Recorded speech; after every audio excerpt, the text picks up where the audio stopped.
बुद्धिमान गिलहरी और आलसी खरगोश। एक समय की बात है। एक सुंदर जंगल में एक गिलहरी रहती थी जिसका नाम स्पाकी था और एक खरगोश रहता था जिसका नाम बेनी था।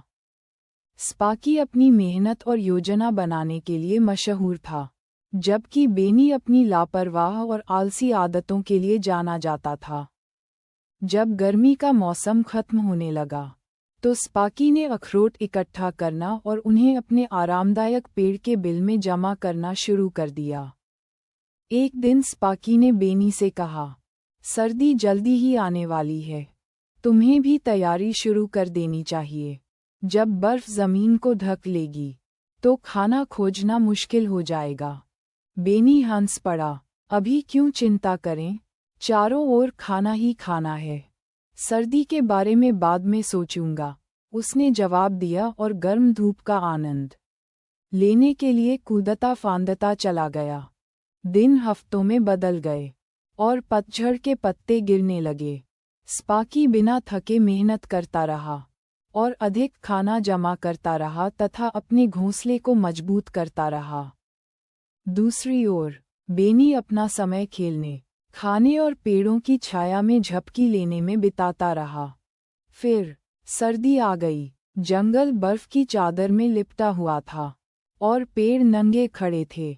खाना दुर्लभ हो गया था और ठंडी हवाएं जंगल में गूंज रही थीं।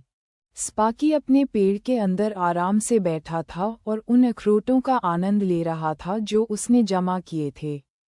बेनी, हालांकि ठंडा और भूखा था, वह जंगल में भटकता रहा, कांपता हुआ और खाने की तलाश करता हुआ, लेकिन उसे कुछ नहीं मिला। एक दिन बेनी स्पाकी के पेड़ के पास आया।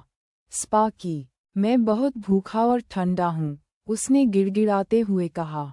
क्या तुम मुझे कुछ खाना दे सकते हो और अपने साथ रहने दे सकते हो? उद्धरण चिन्ह। स्पाकी को बेनी पर दया आए, लेकिन वह उसे सबक सिखाना चाहता था। इस बार मैं तुम्हारी मदद करूंगा, बेनी, उसने दयालुता से कहा, अपना खाना साझा करते हुए और उसे अपने गर्म घोंसले में रहने दिया। लेकिन याद रखना, अगर तुम मेहनत नहीं करोगे और पहले से योजना नहीं बनाओगे, तो तुम फिर से ऐसी ही परेशानी में पड़ जाओगे। बेनी ने शर्मिंदगी से सिर झुकाया। धन्यवाद, स्पाकी, मैं वादा करता हूँ कि मैं बदल जाऊंगा और अगली सर्दी के लिए तैयारी करूंगा। अपने वादे के अनुसार जब वसंत आया तो बेनी ने स्पाकी के साथ खाना जमा करना शुरू कर दिया। उसने पूरे गर्मी और पतझड़ के मौसम में कड़ी मेहनत की और तैयारी और जिम्मेदारी का महत्व सीखा। उस दिन के बाद से बेनी जंगल के सबसे मेहनती जानवरों में से एक के रूप में जाना जाने लगा। कहानी की सीख: मेहनत और तैयारी चुनौतियों का सामना करने और बेहतर भविष्य सुनिश्चित करने के लिए अत्यंत आवश्यक हैं।